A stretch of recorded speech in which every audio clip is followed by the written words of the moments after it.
Assalamualaikum warahmatullahi wabarakatuh. Innal hamdalillah wa syukurillah wa ni'matillah rabbi israh li sadri wa yassir li amri wahlul 'uqdatam min lisani yafqahu qawli. Allahumma zidna ilman nafi'an wajadahu bastatan fil ilmi wal jismi wa qur rabbi adkhilni mudkhala sidiqin wa akhrizni mukhraja sidiqin waj'alni min ladunka sultanan nasyiran. Amin ya rabbal alamin. Saudara-saudara kaum muslimin yang dirahmati Allah Subhanahu wa taala, sahabat-sahabat Tausiah Islami dimanapun engkau berada, doa kami semuanya di sini berharap kepada Allah agar kita dipelihara Allah dalam peliharaan yang terbaik. Amin ya rabbal alamin. Sahabat-sahabat Tausiah Islami kaum muslimin wal muslimat rahimakumullah, bertemu lagi kita di Kafe Langit, Ion Coffee Langit, di Si Umbut Baru, Jalan Budi Utomo. Alhamdulillah, pada malam yang berbahagia ini kita akan membahas masalah seputar zikrullah. Apa itu zikrullah? Ala bizikrillahi tutmainnal qulub. Perbanyaklah mengingat Allah supaya hatimu tenang, damai, qalbul salim, sehingga mencapai kepada derajat jiwa yang selamat. Sahabat-sahabat Tausiah Islam yang dirahmati Allah, bahwasanya orang yang berzikrullah itu mereka hidup di sisi Allah, sedangkan orang yang tidak berzikir dia mati bagaikan patung lilin.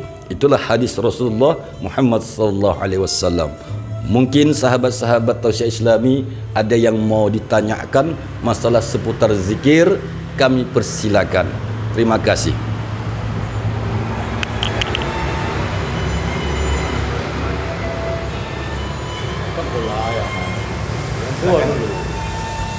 Baik, sahabat-sahabat Tausiah Islam yang dirahmati Allah Subhanahu wa taala, bahwasanya aqimus shalah, ya. Apa itu zikir? Aqimus shalah. Zikir itu ya salat. Ya, aqimus shalah li zikri. Tegakkan salat untuk mengingat Allah. Jadi, orang yang zikir dia sudah pasti salat. Iya, Bang dah. Nah, begitu juga sebaliknya. Orang yang sudah menegakkan sholat sudah otomatis dia zikrullah. Nah, jadi satu paket dia. Ya, banyak orang yang melaksanakan zikrullah tapi dia tidak mau sholat. Banyak. Ya. Nah, begitu juga banyak orang yang menegakkan sholat tapi dia ogah untuk zikir. Buat apa zikir katanya? Iya, Bang. Iya, betul. Nah, berzikir-zikir sampai ribuan kali untuk apa katanya? Nah, ini kan satu paket yang Allah nyatakan dalam Al-Quran. Aqimus shalah, innas sholata tanha 'anil fahsya'i wal munkar wa la zikrullahu akbar. Ingatlah Allah sebanyak-banyak kemampuanmu. Nah, jadi sahabat-sahabatku yang dirahmati Allah, paham ya sampai sini ya? Nah, mungkin ada yang belum paham, silakan apa kira-kira yang mau dipertanyakan. Insyaallah kalau bisa saya jawab, kalau tidak bisa minta izin aku dulu kan gitu. Bagaimana? Bang Amir, silakan Bang Amir.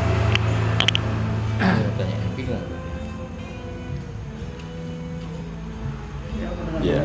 Bismillah. Assalamualaikum warahmatullahi wabarakatuh. Pertama sekali sebelum saya bertanya, di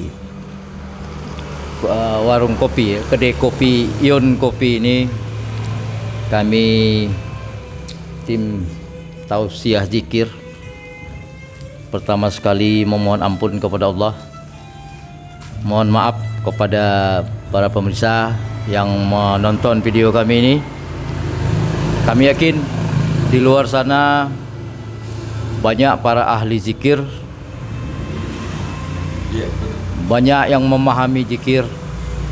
Kami di sini hanya ingin mencoba menukil sedikit tentang zikir.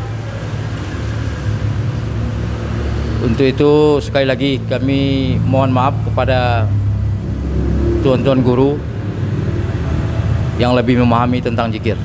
Harapan kami apabila di dalam tausiah kami ini ada yang tidak sesuai, mohon kami kiranya diberi pemahaman agar bisa sesuai, diluruskan kalau yang salah. sebetulnya tentang zikir. Kenapa kami mengangkat topik tentang zikir ini? Sesuai dengan proklamasi iblis kepada Allah, bahwasanya beliau meminta hidup sampai dunia kiamat untuk menggoda anak cucu Adam. Itu bagi Allah diberi izin ya? diberi izin untuk hidup selama-lamanya sampai dunia kiamat.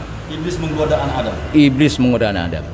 Nah, kemudian kata Allah, dengan catatan, silahkan iblis engkau goda anak cucu Adam selagi mereka itu hamba wanita, hamba pangkat jabatan dan hamba harta, itu adalah bagianmu. Namun tatkala mereka itu hambaku, itu di luar jangkauanmu. Nah, kaitannya dengan zikir, kata Allah, hambaku yang ingin selamat hidup di dunia dan akhirat, hendaklah berselindung di dalam bentengku, yaitu la ilaha illallah. Mungkin ini yang dapat saya sampaikan untuk sementara. Kita kembalikan kepada narasumber, Bapak Al Ustadz Ibrahim. Alhamdulillah, saudara-saudara kaum muslimin, majelis yang dirahmati Allah. Tadi abang kita, Bang Amir, telah menyinggung masalah zikrullah la ilaha illallah Muhammadur Rasulullah. Nah, perlu kita ketahui, pertama, dalam hadisnya yang sahih, Rasulullah berkata, zaddidu imanan. Itu yang pertama, perbaharui imanmu, kata Rasulullah. Zaddidu imanan, perbaharuin. Jadi iman manusia akhir zaman ini kalau tidak diperbaharuinya, maka iman itu akan rontok, rusak dan sebagainya. Ibaratkan kendaraan, kalau kendaraan ini tidak kita rawat dengan baik, tidak kita perbaharui dengan baik, maka kendaraan apapun jenisnya usang dia. Begitu juga iman manusia di akhir zaman. Nah, apa proses untuk memperbaharuinya? Itulah dia zaddidu imanan fa'lam annahu, kata Rasulullah, kau pelajarilah la ilaha illallah, gitu. Jadi saudara-saudaraku kaum muslimin wal muslimat, sahabat-sahabat tausiah Islam yang dirahmati Allah, bagaimana kita setiap napas yang kita tarik, itulah metode untuk memperbaharui iman.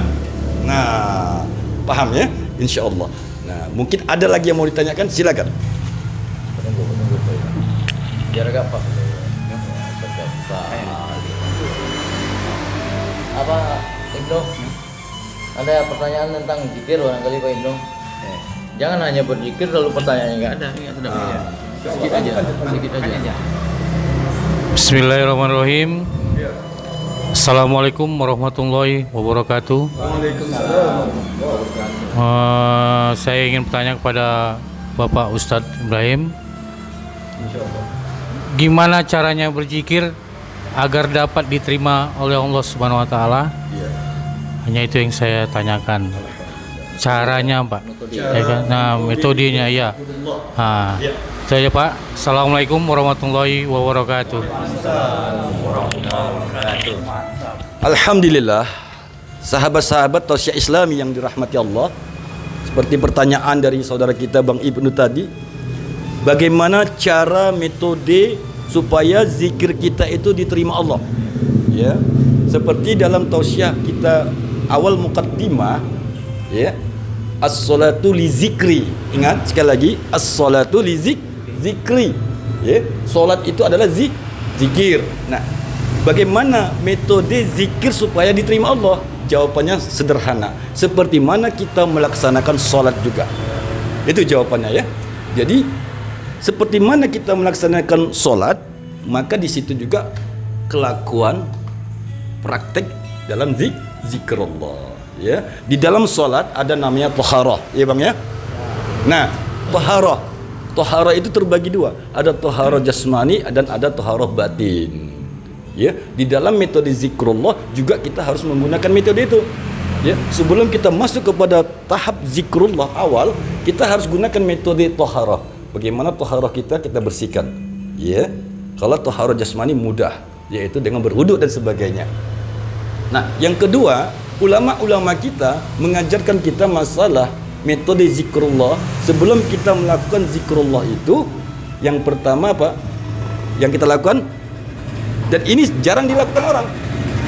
Iya, Bang itu. Apa itu? Bersedekah. Nah, itu metode. Ya, sebelum kita melakukan zikrullah, maka sebaiknya yang harus kita lakukan adalah bersedekah. Karena Allah sendiri menggandengkan kalimat zikrullah, ya Abang dah, dengan salat.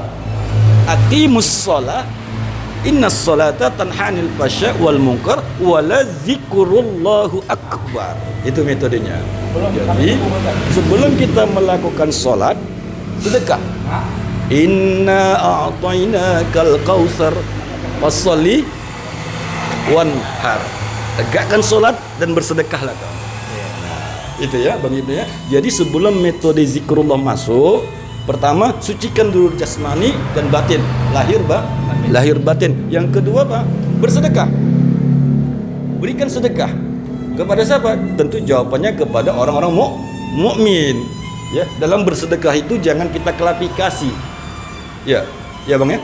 Orang kan selalu bersedekah berklasifikasi, ada blok-bloknya. Bersedekah itu pakai miskin, anak yatim. Oh, enggak. Bersedekahlah kita kepada orang mukmin, mutlak, habis. Kenapa? Karena doa orang mukmin itu mengalir kepada orang yang bersedekah. Begitu ya Bang Amir? Iya, betul. Nah, makanya banyak orang yang melaksanakan zikrullah, dia ibaratkan, kalau pepatah guru saya katakan, ibaratkan keledai di dalam gilingan tepuang. Macam mana tuh? Iya, bagaikan keledai di dalam gilingan tepuang katanya. Artinya keledai itu mutar di gilingan tepung. Tepung padi kah? Apakah tepung jagung kah? Apa tepung ubi? Kita tidak boleh seperti itu. Nah, itu metodenya. Ya, sama halnya seperti pepatah orang Arab. Ya kan? Ribuan tahun unta tinggal di Arab. Tapi dia tidak pernah haji. Kan begitu, Bang. Nah, ini. Baik, sahabat-sahabatku yang dirahmati Allah Subhanahu wa taala, inti daripada tausiah kita malam ini, ya, pertama, zikrullah itu adalah salat. Ala bizikrillahi tutma'innal qulub. Perbanyaklah zikrullah, hatimu akan damai. Kalau sudah bicara damai, maka tidak ada lagi satu huru hara dalam jiwa. Itu. Yang kedua, bahwasanya zikir itu adalah salat. Aqimus shalah. Inna salata tanha 'anil fahsya wal munkar wala zikrullahu akbar. Nah, yang ketiga, bagaimana metode zikir yang benar supaya diterima Allah? Jawabannya adalah seperti mana kita melaksanakan salat. Nah, metode salat sama seperti metode zikrullah. Ada imam, ada makmum, ada muazzin, ada bilal. Ya Bang Amir ya? Ada yang mengumandangkan. Kalau kita salat kan begitu, Allahu Akbar gitu. Nah, dalam zikrullah juga sama. Ada yang mengumandangkan zikrullah itu. Nah, itu. Makanya kalau kebanyakan masyarakat kita pada umumnya sebelum mereka melaksanakan zikrullah, mereka melafazkan, apa itu yang dilafazkannya? Umumnya afdal zikri fa'lam annahu la ilaha illallah. Itu ibaratkan komando, seperti seorang yang lagi mau melaksanakan sholat. Allahu Akbar, masuk waktu sholat. Nah, begitu juga dalam metode zikir. Sebelum masuk metode zikir, ada yang mengomandokan afdal zikri fa'lam annahu, barulah dijawab semuanya, la ilaha illallah Muhammadur Rasulullah. Diulangi lagi sampai 3 kali. Nah, sahabat-sahabat tausiah Islam yang dirahmati Allah Subhanahu wa taala, saya rasa untuk hal ini kita cukupi dulu di sini. Insyaallah kita akan bertemu di waktu dan kesempatan yang lain. Akhirul kalam, lebih dan kurang mohon saya dimaafkan. Assalamualaikum warahmatullahi wabarakatuh. Waalaikumsalam warahmatullahi wabarakatuh.